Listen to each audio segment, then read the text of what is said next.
যদিও কোনো কবিতা বা সাহিত্যকে মাটির সীমারেখায় বাঁধা যায় না, তবু এই কবিতাটি যতবারই পাঠ করি মনে হয় এই কবিতাটি শুধুমাত্র বাংলার ও বাঙালির কবিতা।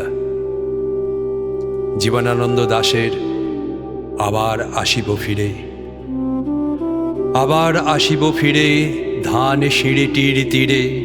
এই বাংলায় হয়তো মানুষ নয়, হয়তো বা শঙ্খচিল শালিখের বেশে, হয়তো ভোরের কাক হয়ে এই কার্তিকের নবান্নের দেশে।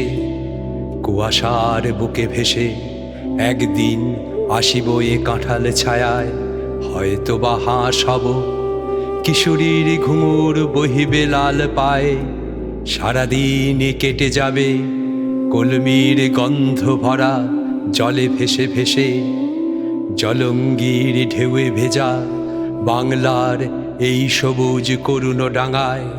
হয়তো দেখি বেচে সুদর্শন উড়িতেছে সন্ধ্যার বাতাসে, হয়তো শুনিবে এক লক্ষ্মী পেঁচা ডাকিতেছে শিমুলের ডালে, হয়তো খয়ের ধান ছড়াইতেছে শিশু এক উঠানের ঘাসে।